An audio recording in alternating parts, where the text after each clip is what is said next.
everyone, and welcome back to another episode of The Damage Report. With me, John Idarola. We're under lockdown. I'm John, but who's the we? I am very happy to be joined today on the show once again. Erin, you're here. I'm here. Erin Ryan. Can't be anywhere else. No, where are you gonna go? We've got you. I'm stuck here. I'm locked here. The governor says I can't leave. So we're super excited to have you here. We've told people previously about your podcast, Hysteria. You're also a writer on literally some of the best comedies on TV.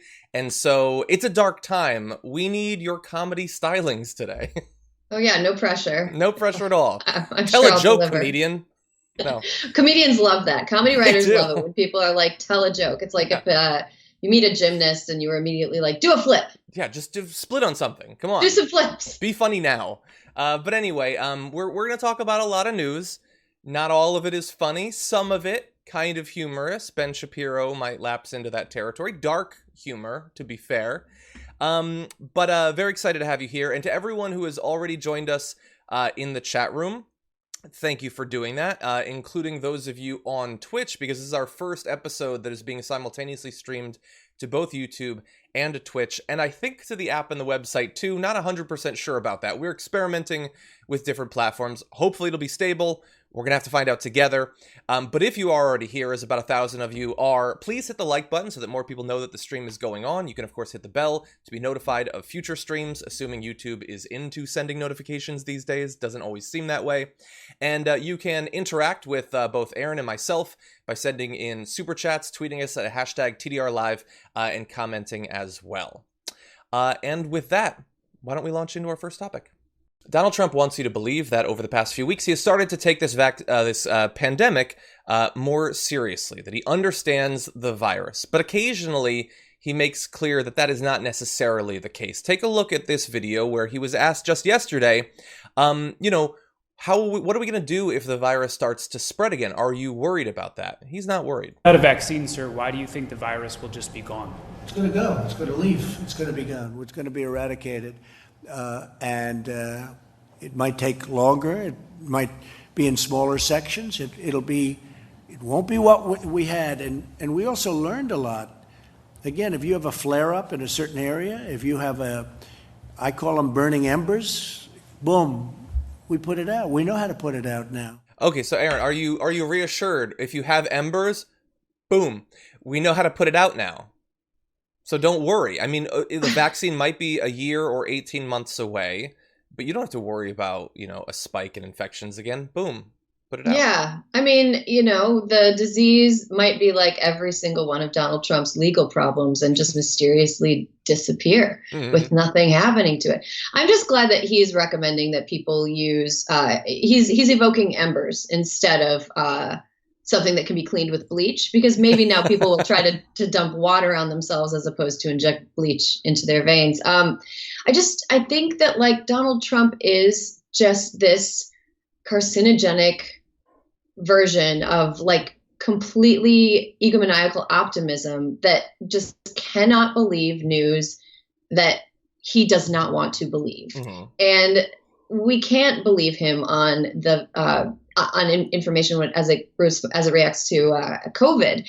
He's completely unreliable. He doesn't have a grasp on the science. He doesn't have a grasp on the facts. All he has a grasp on is what he wants to be true. And that's kind of what he's telling us over and over again. And, I'm glad that these clips are in small digestible doses being aired and being circulated. But I think overall, most of what the president says is not helpful for people to hear at this point. Yeah. And I know that there are people out there who want to be reassured. They're scared. They've been scared for many weeks. And so absent the context, having a president reassure you that we've got this thing might seem appealing. But it's going to have to be delivered with a little bit more respect for the facts than that. The idea that if this spikes again in the near future, or if, as has been predicted, and he has acknowledged that in the fall or the winter, it might come back, perhaps in conjunction with the seasonal flu, and that would be probably a disaster. Him just saying, boom, we stamp it out, it's like the embers, boom, that doesn't actually reassure me, because he can't say, he said there, we've learned things. Okay, so what are we applying to future incidents that we've learned? What new treatments do we have? How exactly do we stamp it out? How do we see the embers? We don't even, right now we're still developing testing capabilities so that we even know where those embers are. This disease is asymptomatic for a lot of people before they, as they're able to spread it. And so we need to have like completely universal testing in order for us to be able to even know where future small outbreaks might happen. So that it's just entirely magical thinking that's based on nothing but him wanting to tell people what he thinks they want to hear.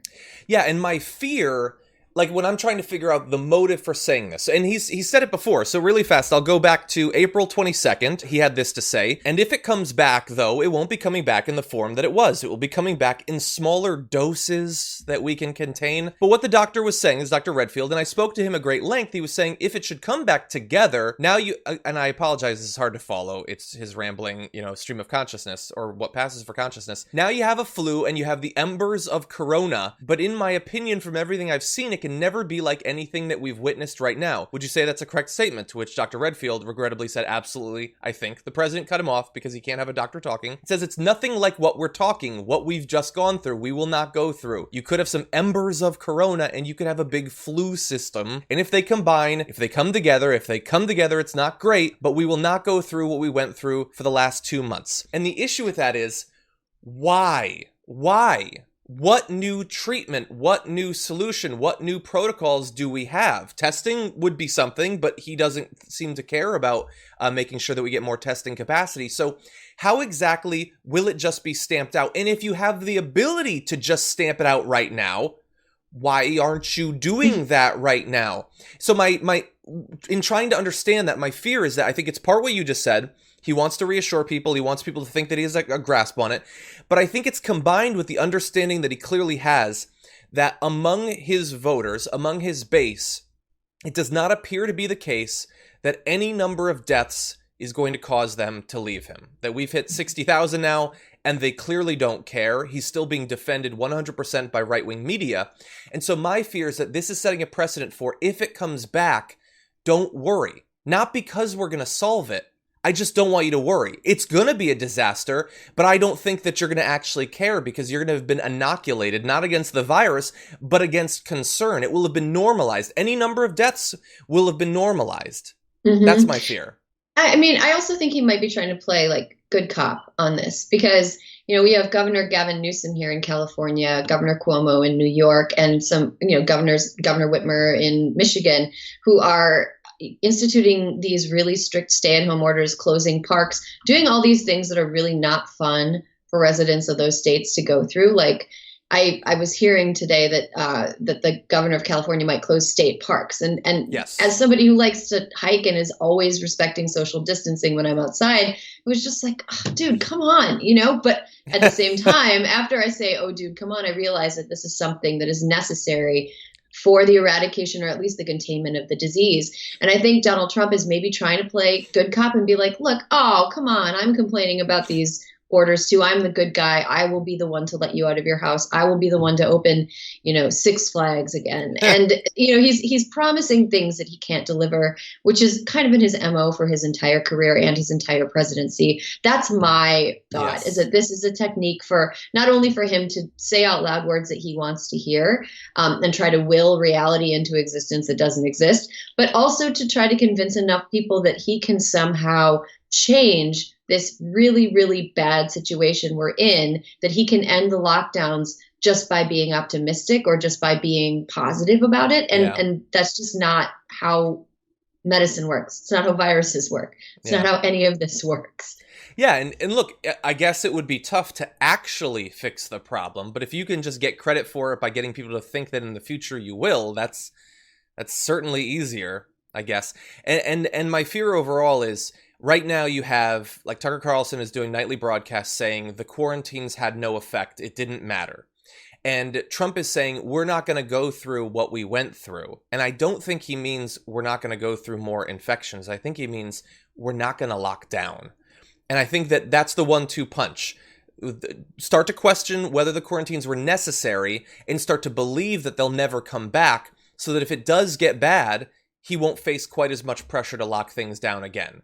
and they can just resume normal, economic activity. That seems to be their overriding concern. And I'm worried that that's what they're setting us up for in the future. Yeah, I don't think you're wrong. And I think this is a very paranoid and worrying time. We're all sitting at home alone with our thoughts. And I definitely have had that thought occur to me as well. We need to talk about a relatively new show called the Republic, or UNFTR. As a Young Turks fan, you already know that the government, the media, and corporations are constantly peddling lies that serve the interests of the rich and powerful. But now there's a podcast dedicated to unraveling those lies, debunking the conventional wisdom. In each episode of the Republic, or UNFTR, the host delves into a different historical episode or topic that's generally misunderstood or purposely obfuscated by the so-called powers that be, featuring in-depth research, razor-sharp commentary, and just the right amount of vulgarity.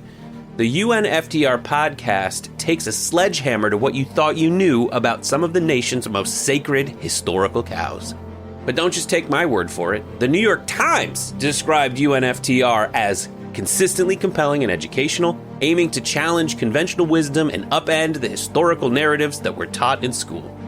For as the great philosopher Yoda once put it, you must unlearn what you have learned.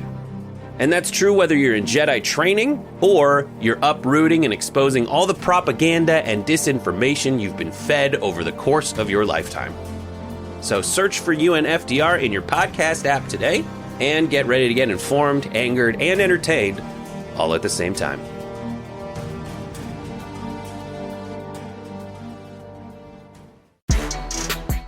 Remember not long ago when we found out that a number of senators had made a number of incredibly suspicious stock sales and purchases as they were getting behind-the-scenes information about the likely spread of coronavirus, and they appeared desperate to ward off economic losses that indeed did come for many people who own stock.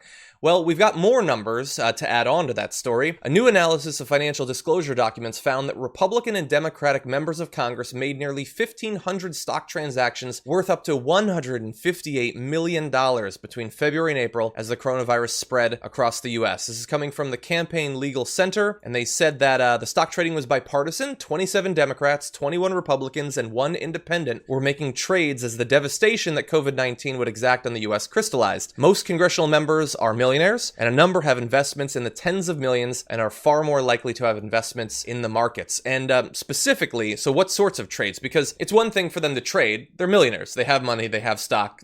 In any given couple-month period, they're probably going to trade a lot of stock. Here's what makes it a little bit suspicious. So they say that of those transactions, some members of Congress were strategically buying stock in companies that might see a boost during the crisis, as well as selling stocks that seemed likely to tank. Public servants made purchases in remote work technologies, telemedicine companies, and car manufacturers that were shifting their production to ventilators. Sales were made in companies in the restaurant and hospitality industries. So Erin, I don't think that we've talked since like the Kelly Loeffler and Richard Burr stuff came out. But it looks like that while they might have sold the most in a short period of time, they were hardly alone in trying to either make money during the situation or at least avoid losing tons of money. Mm-hmm. Yeah, and seeing this today, okay, so way back in the day, during the financial crisis in 2008, I worked in finance. I worked at Merrill Lynch, and I had my licenses to be a stockbroker. And one of the questions that I have reading stories about this is, I wonder what the bank reports on these companies said when these people were making these trades. Because if you have a broker and you call them up and you tell them you want to sell stocks that are really highly rated by your company in favor of stocks that are sort of meh, that there's no reason for them to have like a positive analysis of, your broker would give you a little bit of pushback, because even though you have the final say in what you buy and sell in most arrangements, if you're doing something that seems really dumb, your broker would be like, what's going on? If you're a member of Congress, I can imagine that there are some brokers who ask some questions. And I think that reporters who are covering this would be really well served to look into what the ratings of those stocks were at the time of those trades, and then see if maybe some of these Congress people were telling their brokers things that they shouldn't be telling their brokers. I mean, it is not surprising to me that people who act in their own self-interest are acting in their own self-interest in this way. It's especially disgusting because they're profiting off of a pandemic that is hurting millions and millions and millions of people, billions of people worldwide. But I think that this is probably something that's endemic to an entire part of our culture, which is people having access to information that could be useful publicly, but instead using it to profit privately. So, I mean, it's really disgusting, but not surprising. And I hate that I'm that cynical. You know, that's really interesting what you brought up. That's sort of like if they had raised concerns when asked to do these trades, is that the sort of thing that there would be any kind of paper trail for traditionally?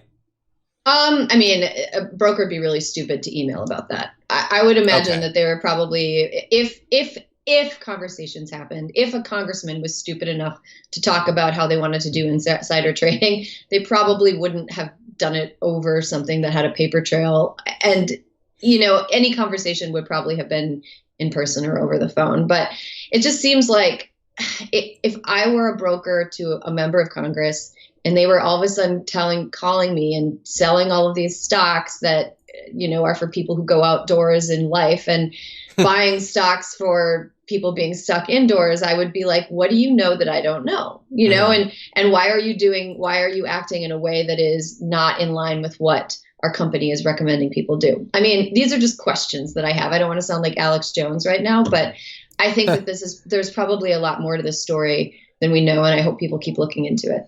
Yeah, I hope so. I mean, ever since especially the Byrne Loeffler stuff came out, and they said, well, especially Loeffler, she said, I don't control the sales.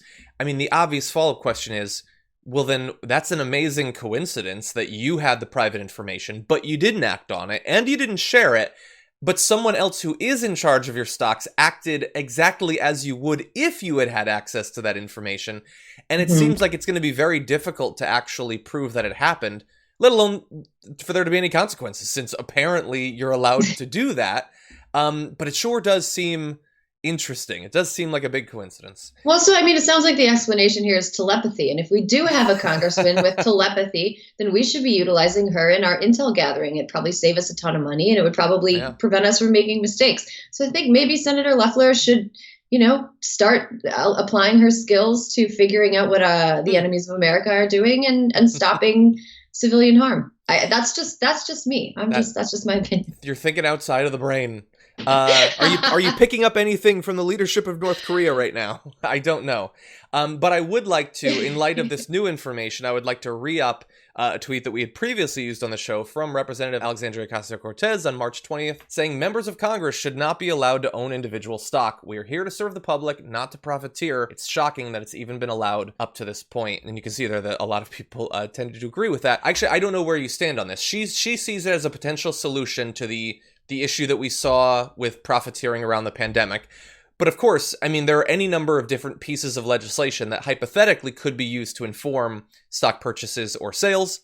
I'm personally worried that, you know, Steve Mnuchin having so much unilateral control over that multi-trillion-dollar slush fund that could be handed to corporations, what's to stop him from investing in a corporation before he gives it a windfall of billions and billions of dollars, or spreading the information so others can make money off of it? It seems weird that when they have power to influence the success or failure of industries, that they would be able to be invested in those same industries.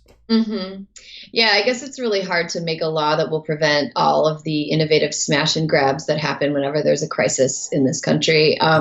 It's like, you know, I've said this before and other people have made this comparison, but, you know, every time there's a crisis in a poor neighborhood and people like are stealing bread to feed their family, it's looting. But every time there's a national crisis and rich people are just stealing money from the tax coffers, it's somehow it's a stimulus package. And it's really frustrating. I think the perks of being in Congress should be enough without having to become a millionaire. Like, you have the best healthcare of anybody in the country. Like, you get paid a 6-figure salary. You get to work in a beautiful office. Like, you have to deal with your constituents, but that's part of the job. Ideally, you can make America a better place. I think during the time that you're in Congress, there needs to be some regulation in the way that you're allowed to behave in the stock market. I'm just not a lawmaker, so I can't write laws. But I do think that starting with, okay, what if they're not allowed to own individual stock? That's a good place to start the conversation. And I think the conversation would actually have to probably lead to something a little bit more complicated. But it's completely true. AOC is completely right that what is happening is egregious, and no voter would vote to put somebody in office if they thought that they were going to do this. Exactly. And supposedly the Trump fans should like this. I mean, after all, they want to drain the swamp. They don't want elites getting rich, by manipulating laws. But obviously, they're not actually pushing for that. Since the beginning of the coronavirus, a number of states have just coincidentally found this to be the perfect time to try to restrict individuals' access to being able to get abortion and other related services in their states.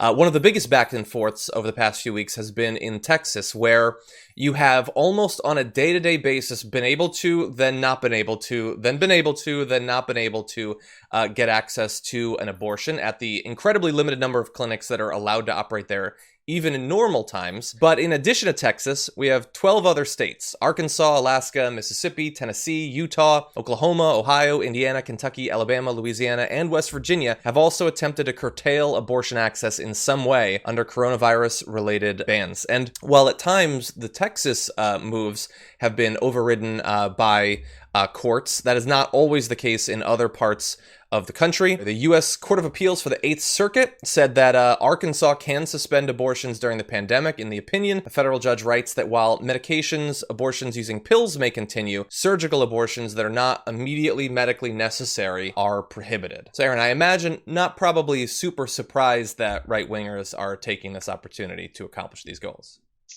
I mean, it's another example of people who are craven, using a crisis as an excuse for them to push through an agenda that doesn't really have anything to do with the crisis itself. Like, for women who are pregnant and don't want to be, or can't for whatever reason have a child, time is of the essence. And it's like, I feel like that fact is something that literally everybody knows. Pregnancy is progressive, and it's not something that you can just hit pause on because there's a pandemic going on. The fact that I just find it all so inhumane. I don't understand the purpose of doing this. Like, because, well, okay, I think part of the purpose is they don't want women to ever have an abortion. Sure. Okay. So let's say that they don't want women to have an abortion, but if you're a woman who's pregnant and doesn't want to be pregnant, you're going to figure out a way to not be pregnant in almost every case. And if you make a woman wait, the longer you wait in a pregnancy, the more complicated, costly, time-consuming, and the more downtime you have. So essentially what they're doing is creating a backlog of more complicated procedures that are going to happen either in their own states once a judge overturns what these dumb laws are trying to accomplish, or in other states. So what is happening is that it is ultimately taking more resources from medicine than it would have been if they just let women take care of their reproductive health when they wanted to. That's the thing that drives me nuts. I'm glad that, to Arkansas's credit, it's the only time I'm ever starting a sentence that way. To Arkansas's credit, that they're allowing medication abortions to continue. There are some states that are trying to limit that, which is completely nonsensical, because a medication abortion is like you take one pill at the doctor's office and you take another one when you go home that night. And there's no reason to prevent people from doing that. Yeah. Yeah, I think one of the big differences here, because as you point out, if you want to get it, you're going to be able to get it. It might be more expensive, more inconvenient, more dangerous, perhaps. But it's certainly possible. I think one of the differences is that, like, we can identify policy-based differences along the ideological spectrum, but I think that the willingness or eagerness to just inflict suffering as a punishment is not necessarily evenly distributed across the ideological spectrum.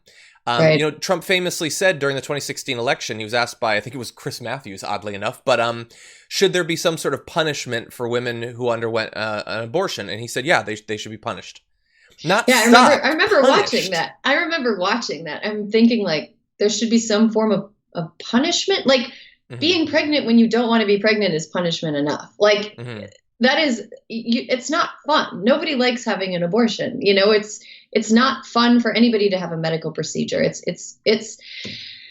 I think that the thing is, like, first of all, to use this oft-used quote, the cruelty is the point. I also find it kind of ironic that, a lot of the people who are trying to prevent women from having abortions are people who identify as Christians, and their New Testament God would be forgiving, and they're acting very Old Testament God-like by trying to punish people and inflict suffering on people that they believe have somehow not behaved in the way they want them to behave.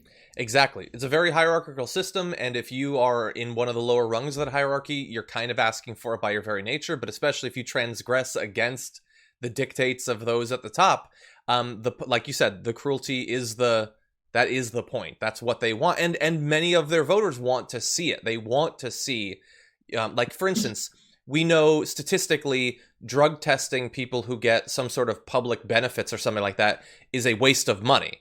They very few people do. It's a waste of money, but Republican voters still very much support that because they like the inconvenience being put on the people who get the money. They like the humiliation being put on them. These are people that they look down on, and while they might not be doing well economically, it makes them feel good to see someone else being hurt. It's unfortunately a very successful strategy in America. Yeah. Now, really fast, in response to many of these Republicans saying that these are not necessary procedures, I just want to read a response. The American College of Obstetricians and Gynecologists and the American Board of Obstetrics and Gynecology released a statement on March 18th naming abortion, quote, an essential component of comprehensive health care. They write, quote, it is also a time-sensitive service for which a delay of several weeks, or in some cases days, may increase the risks or potentially make it completely inaccessible. For example, in Ohio, where most abortions are banned after 20 weeks, a delay could make illegal abortion nearly impossible. And the acting president for Planned Parenthood said that the impact of these changes can't be understated. There's been over a 700% increase in patients leaving Texas to seek abortion in other states over the last weeks. And the thing is, this is just the most recent slap in the face for women trying to exercise their constitutional rights in Texas. They already had to drive on average in that state 260 miles for at least 4 hours to reach a clinic on average, because in this massive, massive state, there were 23. Yeah, it's not doing great. I think a lot of people think that just because Roe v. Wade is still technically intact, that women have access to abortion, and that's not the case. And right now, especially during the pandemic, when we're seeing people who are already pushed to the margins, having their options even more limited, I think people who live on maybe some coastal bubbles should get a better sense of just how precarious the right to abortion is for most American women. Ben Shapiro appeared on the Rubin Report yesterday, and he had a very important message about how willing we should be to reopen society, even if it means that some of the most vulnerable might die as a result. New York State. Okay, so which is it? I mean, obviously that means that more people are going to be infected. So we're always going to make this public policy consideration. Nobody just wants to say the obvious truth, which is that we're all making actuarial deductions about what are the costs in terms of how many human lives, how many years of life, because that is an actual issue in actuarial tables, right? If somebody who is 81 dies of COVID-19, that is not the same thing as somebody who is 30 dying of COVID-19. I mean, if this were killing children, everyone would be in for lockdown forever. That's the reality, right? If a bunch of 5-year-olds were dying of COVID-19, and people were saying get back to work, everybody like, nope, I'm not letting my 5-year-old die. If grandma dies in a nursing home at age 81, that's tragic and it's terrible. Also, the life expectancy in the United States is 80. So that is not the same thing. In moral terms, you want to save every life you can. At the same time, to pretend that it is of the same calculation, the age of the person, no public policy acts like that. Not a single public policy in American life acts like that. So it's a tragedy, but I mean, come on. She already hit 80. Like, what's she hanging around for? She had a good run, Erin. I think you just made a great argument in favor of fighting climate change. Like, of course, we should be prioritizing the needs of the young. Mm-hmm. If a 5-year-old is going to live an entire life on a poisoned planet, then maybe it's fair for us to ask people who are, 60-year-old dudes to make some sacrifices, maybe like cut back on their corporate profits a little bit. You know what? I agree with Ben Shapiro on this one. We do need to prioritize the needs of the young. And that's why it's really important that we have a Green New Deal and really, really strict emissions controls to make sure our planet is in great condition for them as they age. That is very clever. I have a feeling he will not be persuaded by it. Exactly. Yeah. If we really want to safeguard their health, I can make some suggestions as well. I don't think that that's what he's really thinking about. And I understand that he's trying to couch his language with, I'm just making actuarial table deductions. Yes, he's poring over the tables. That's what he's doing when he's not broadcasting. No, he's trying to cover for an absolute incompetent moron of a president and governors who want to push to reopen, no matter the cost, to grandma or whoever, because they believe that that's a best chance of accomplishing two goals: stimulating the stock market and getting Donald Trump reelected. That's it. I mean, and it's an impressive amount of mental flexibility that they can go one day from pro-life, that they identify as being in favor of life, to arguing that grandma's had a good run. Why are you worrying so much about extending her life? But they were able to do it, if that's what it takes to defend Donald Trump. Yeah, it's funny because Secretary of Health and Human Services Alex Azar has been, I've heard reports that he referred to HHS as the Department of Life because he's so pro-life. So it is really funny to see how many mental flips and flops they've had to do in order to get here. I also think that, this has really brought into relief a couple truths. I do agree with Ben Shapiro on a couple points. He's right that if 5-year-olds were dying, nobody would leave the house. And he is right that we don't value the elderly in this society. And I think that there's something kind of sick about that, that so many people who are elderly are shoved away into giant group homes and not really experiencing interaction with their families. And part of those reasons are economic, and some of those reasons are just social norms.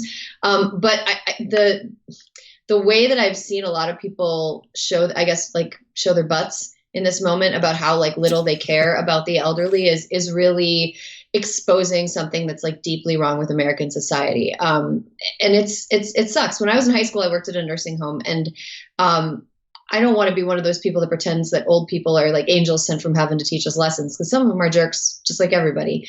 But a lot of them have a lot to say. A lot of them are super interesting to talk to and hang out with. A lot of them love to read, and they have a whole accumulated life of knowledge, wisdom, information. And the fact that we're just willing to throw them away, or that anybody's willing to talk about throwing them away, is disgusting.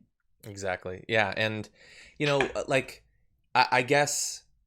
Why isn't he more concerned about the fact that you have more and more people, including, again, we talked about this on the show yesterday, but Tucker Carlson, he is all aboard the schools should be restarted because kids don't die from this, which is not actually true. Some kids have died from it. In general, they do seem to do better. And so people ranging the gamut from Donald Trump to Tucker Carlson, who believes himself to be a critical thinker, a serious person who will say what's necessary, is like, you know what, just send all the kids back to school because they won't die from this.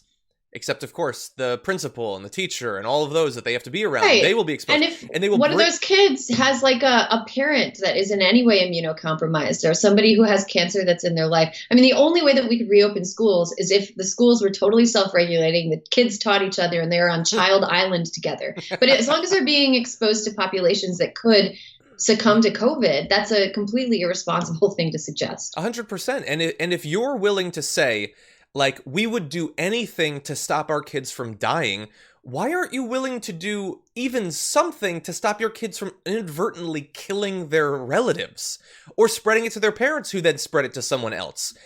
Death comes at the end of that, perhaps not for the kid, but others will die. It's such a weird blind spot that these supposedly, these people are considered intellectual gladiators, but they can't think a half a step ahead to the fact that one of the main things that kids do as a hobby is spread disease between each other and to other people. That's just what they do. These people have kids. I think Ben Shapiro has kids, but he doesn't understand that will spread to other people. Yeah, I think it is a little more magical thinking, though, because I have a lot of friends who are parents, and it's really hard to be home with your kids. Some of my friends who are working from home, trying to work from home and then also take care of their kids, it's really, really exhausting. And it might feel nice to hear a really dumb idea that doesn't feel all the way thought through. That's what if your kids could go back to school, even though that's not tenable.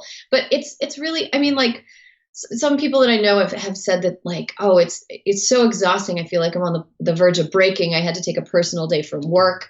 My kids, they have a kindergartner with a 4-page lesson plan for the day that I'm supposed to teach, in addition to doing all my regular stuff. My husband isn't helping. It's really stressful to be a parent right now, home with some kids. Yeah. And so imagining a world where they could go back to school and you could get some peace and quiet is kind of nice, even though it's not feasible. Exactly. Yeah. Yeah. It's magical thinking, and it's magical speech. It appeals to dumb people to hear another dumb person who seems kind of smart and talks really fast and is super confident in what they say. You can make a lot of money on the right if you have those characteristics. Chris Hayes woke up this morning to calls trending on Twitter for him to be fired because yesterday on his show, he talked about the allegations against Joe Biden that have been made by Tara Reade. Here is a section of his coverage to give you an idea of how just sort of straight reporting it actually was. But part of the difficult lesson of the Me Too era is not that every accusation is true and everything should be believed on its face, but that you do have to fight yourself when you feel that impulse. You have to do that in order to take seriously what is being alleged and what the evidence is and to evaluate it.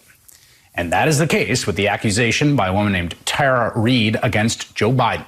A spokeswoman for Joe Biden says the allegation is false, and they have strongly denied it. This week, there was also a new development in the story, and that is that Tara Reade's former neighbor at the time went on the record with her name telling Business Insider that in 1995 or 1996, a few years after this, that Reade told her she had been assaulted by Biden. Okay, so look, he goes on for longer. He talks with Rebecca Traister and all that, but the thing about it is that there are literally calls for him to be fired when he just updates people on the timeline of the accusations, some of the reporting that's been done around it. Mm-hmm. He gives the Biden campaign's response, but even that, simply for bringing it up, has been met with calls for him to lose his job at MSNBC. Yeah, I mean, I wrote something about this for the Daily Beast and immediately turned off replies because it's sort of like a hornet's nest that whenever you talk about it, it's like sticking your hand in a hornet's nest, just even acknowledging it. I'm going to vote for Joe Biden in November, but I take seriously when women make accusations of sexual misconduct against men, powerful men, even powerful men that I like. And it, as Chris Hayes said, even though it is hard to come to face with really uncomfortable truths or really uncomfortable accusations, we have to, if we're going to be morally consistent, we have to acknowledge when these things come up. I think that the calls for him to be fired are coming from a public that has had relentless bad news for 2 months. And I think emotions are running high right now. People are a little afraid. And so when any really extreme emotional reaction to a news story, I can just kind of chalk up partially to the fact that we're in a really bad situation, and we wouldn't be in this situation arguably if we had different leadership. And anything that endangers or appears to endanger that change in leadership really makes people nervous. Mm-hmm. I don't believe that anybody was on the fence about voting for Biden, and this one thing is going to make them go to vote for a man who's been accused of sexual misconduct, including rape, by, I think, 17 women. Nobody's going to jump to Trump because of this. This might be a disappointing story, a confusing story. And, I'm not saying that it's true or not true because reporting is still happening on it and we're still learning more about it. But I think the really extreme reaction to it is because our terrible leadership right now, the Trump administration, is what brought us here. And people really, really believe that the only hope for America's future is to get us out of here, and that Biden is that. So I think that's what's going on just in terms of the way that people are processing media. But I think calling for people to get fired because they talk about a story that you don't like is not a really good way to be taken seriously as a media critic. Yeah, and I assume he's probably going to be okay. I don't think he should be fired. Just want to put that out there. I think he deserves credit for talking about this when most of the other hosts won't. Also, I would say that if you are one of the people on the left who is now giving him credit for this, he's done other good stuff too. I've occasionally given him praise for his coverage of the conflict in Yemen, his continued coverage on climate change, a number of different things. I don't watch his show regularly. I don't necessarily think that he's necessarily the best advocate for these things in terms of style, but he does seem to come from a good perspective. He's not the same as all of the hosts on CNN or anything like that. So I think that this is just the latest in a number of times that he deserves credit for being willing to say things that aren't necessarily sort of the the running strategy at MSNBC on any given week. And so let's not fire Chris Hayes. How about that? Yes, and I also think that this is a good point to say that, we're in an age where we're giving each other bad faith reads a lot of times. Like, we interpret things that people say as having the worst possible motivations, and that's just like it's not a good way to live. I mean, if somebody is ostensibly on your side, I think it's good to give them the benefit of the doubt and assume that what they're trying to do isn't something destructive before you assume that it is something destructive. Yeah. Just as a general way of going about life, I think. Yeah.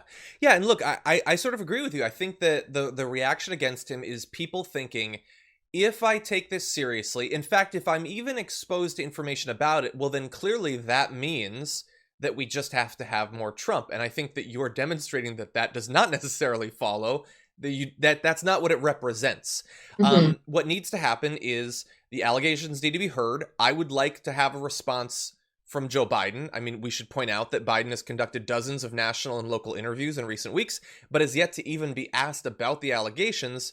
His campaign denied the allegations in a statement on March 28th, and surrogates for the Biden campaign have been asked about it, but he has not. Do I know exactly what would need to be done for most Americans to be comfortable about this story and feel that justice has been served? I do not. But I know that the ground floor is him being asked about it. That seems like, and by the way, that doesn't mean that everything that's been said is necessarily true. We don't know. It's complicated, but he definitely has to be asked about it. I think that is sort of the minimum. Right. I also want to say, I think a lot of media figures on the left have seen what happens when anybody brings this up in any way.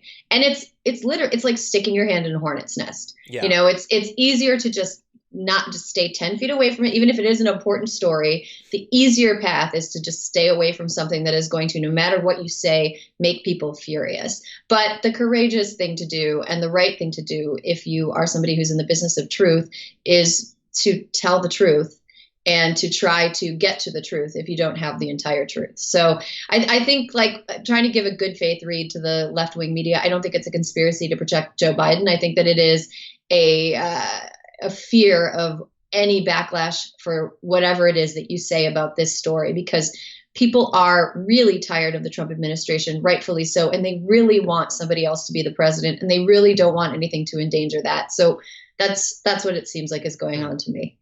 Yeah, potentially. Well, we'll see. I mean, he covered it. He's getting some praise. He's getting some attacks. We'll see if perhaps he'll interview her, or will other hosts start to, because he's sort of stuck his hand in that hornet's nest first. If he survives, perhaps they'll feel freed up to do it. I honestly don't know, but we will be watching, and we'll see.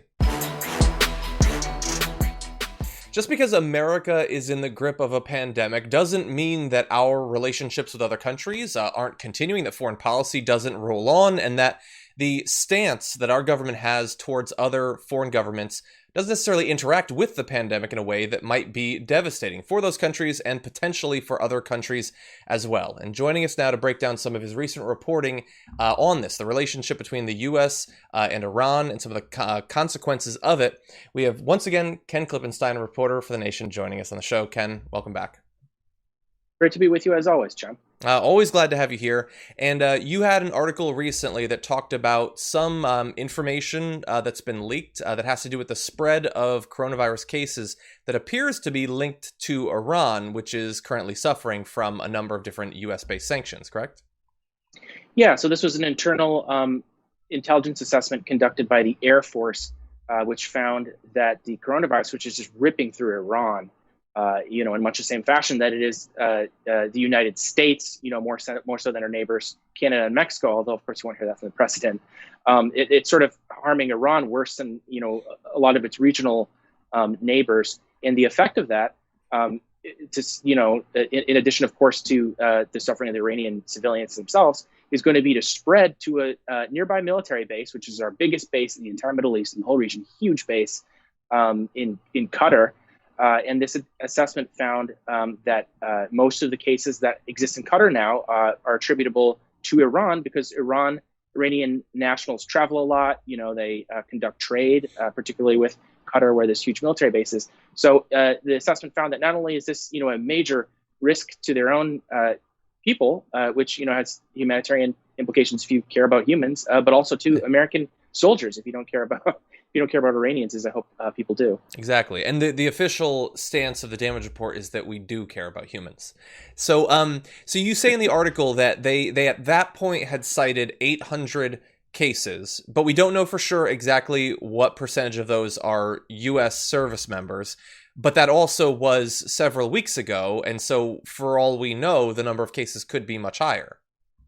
Oh, yeah, the number of cases is undoubtedly far higher. And in addition to that, although Iran has the most cases in the region, Qatar has close to the second most. I believe they were third at the point of that assessment. So this is a major threat to, again, our biggest military base in the region. And then when you have soldiers in close quarters, the way that they are trained and they conduct exercises and just go about their day, these are very close quarters, and there's been a great deal of good reporting to this effect, showing that coronavirus poses a particular threat to them beyond what it does to everyone else in many other industries of work. And so we're going to talk about some of the implications, but part of the implications are based on how bad the situation with coronavirus is in Iran. And we know that even with the numbers that we have, it looks really bad. That they're, one of the countries in the world that has the most cases. It's like 97,000 or something like that.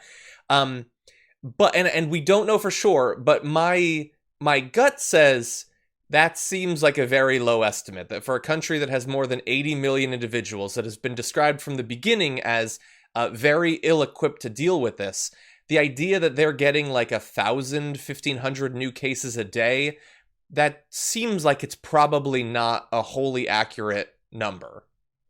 Yeah, there are two issues here that could obfuscate the number. One is there's no incentive for any country, and we've seen this with ours, in President Trump's attempts to downplay the dangers. From the perspective of state leadership, they're going to want to downplay this because it's going to scare investors, it's going to scare the public, and of course Iran is an authoritarian country. Let's be clear about that.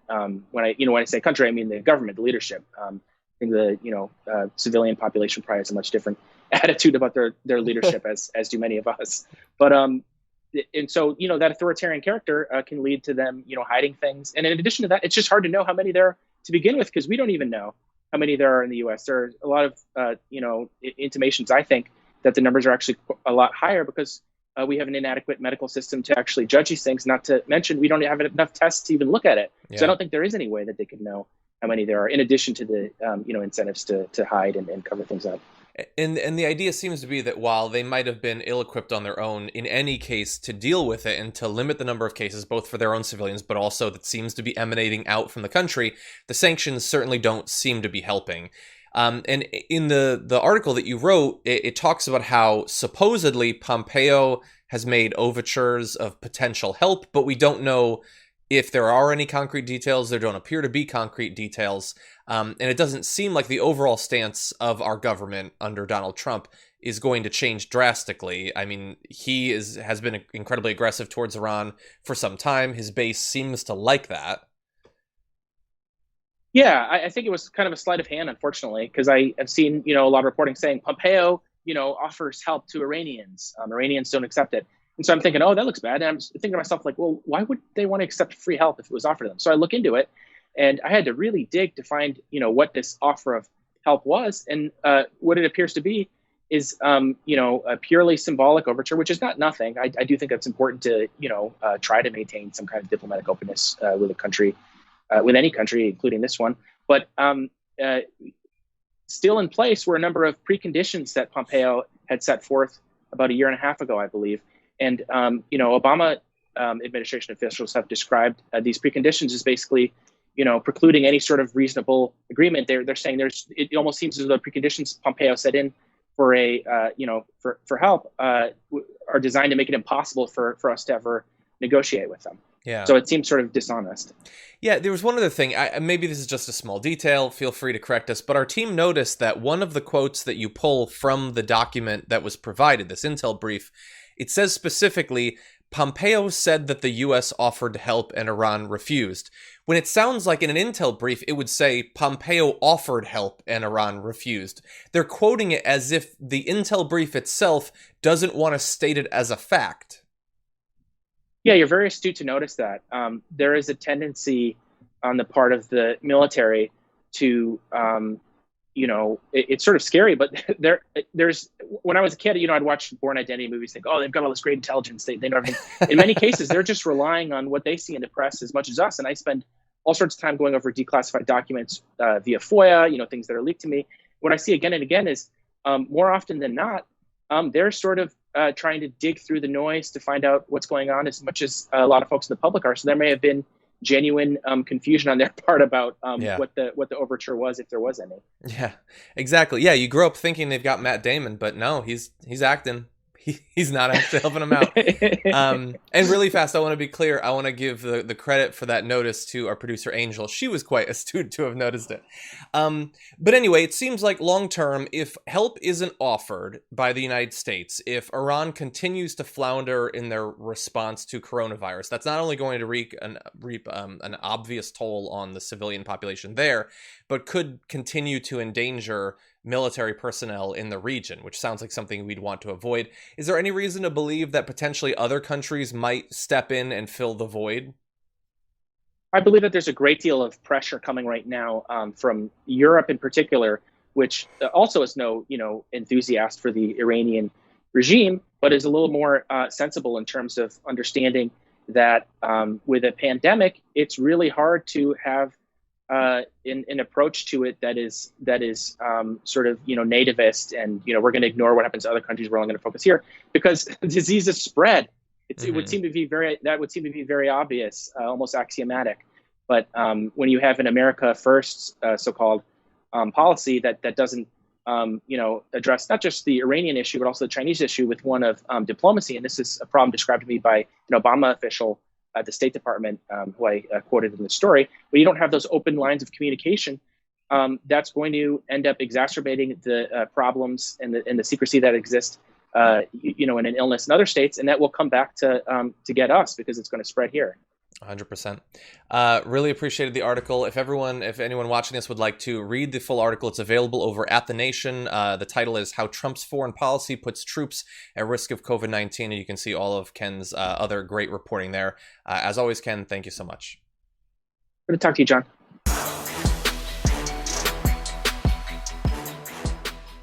Thanks for listening to the full episode of The Damage Report. Support our work, listen ad-free, access members-only bonus content, and more by subscribing to Apple Podcasts at apple.co/TYT. I'm your host, John Adarola. I'll see you soon.